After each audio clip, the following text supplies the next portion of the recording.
पूरी धरा, धरा यानी सृष्टि है, पृथ्वी है, संसार, पूरी धरा भी अगर साथ दे तो कुछ और बात है, पर तू अगर जरा भी साथ दे तो कुछ और बात है।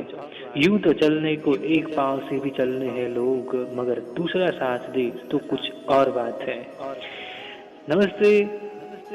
छोटी सी कहानी, ये कहानी जिसने लिखी है वो लिखता है कि वो अपने शहर से दूसरे शहर में जाकर के जॉब कर रहा था, लेकिन जब कभी अपने होम टाउन आता था अपने दोस्तों से मिलना नहीं भूलता था। हमारी रीयूनियन होती थी और रीयूनियन के लिए हम जिस जगह पे मिलते थे वो था हमारे शहर का फेमस लस्सी वाला। छुट्टियों के दिन थे, मैं अपने घर आया हुआ था, मैं अपने दोस्तों को कॉल लगाया कि भाई अड्डे पे आ जाओ, लस्सी वाले के यहाँ हम सब पहुँच गए। जाकर के हमने ऑर्डर दे दिया, गर्मियों के दिन थे, कुर्सियाँ लगी हुई थी, हम सारे नीचे जाकर के बैठे हुए थे, लस्सी का ऑर्डर कर दिया, इंतजार कर रहे थे कि लस्सी का ग्लास कब आएगा। हंसी मजाक चल रही थी, दोस्ती यार की बातें चल रही थी, तभी मेरे सामने आकर के एक बूढ़ी अम्मा खड़ी हो गई। 75 से 80 साल उनकी उम्र होगी, हाथ में डंडा, आंखें धसी हुई थी,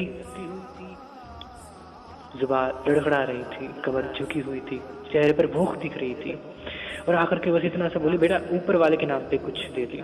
मेरे आकर के उन्होंने हाथ फैला दिया, मुझसे रहा नहीं गया, पता नहीं क्या हुआ। वैसे मैं भिखारी को भीख नहीं देता, लेकिन उस दिन मैंने पता नहीं क्यों मेरा हाथ वॉलेट के अंदर गया, मैं सिक्के ढूंढने लगा, पर पता नहीं दूसरा आइडिया है, दूसरा ख्याल है, मैंने वॉलेट अपनी जेब में रख लिया। आप सोच रहे होंगे कि शायद मैंने पैसा नहीं दिया, पैसा मैंने नहीं दिया, लेकिन मैंने उनसे कहा कि दादी जी क्या आप लस्सी पियेंगी?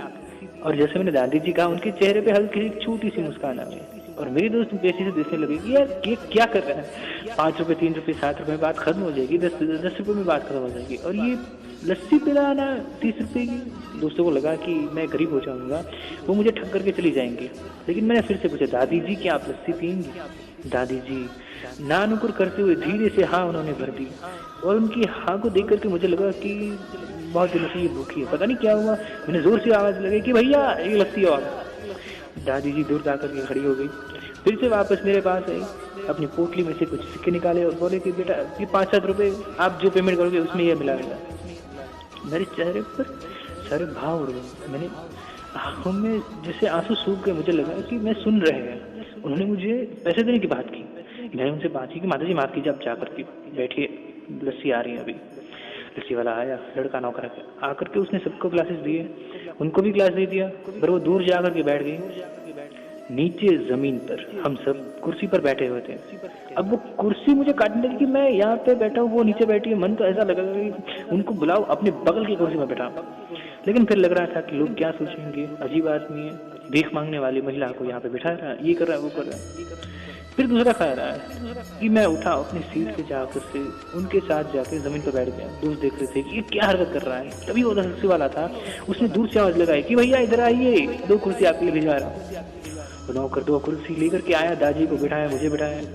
उसके बाद में वो बोला, लस्सी वाला जो था बोला कि नौकर धन्यवाद मत कहिए, क्योंकि मेरी दुकान में ग्राहक तो हमेशा आते हैं, लेकिन इंसान कभी कभार ही आता है। आज आपने यहाँ आकर के मेरी आंखें खोल दी, मुझे बहुत बड़ी बात सिखा दी।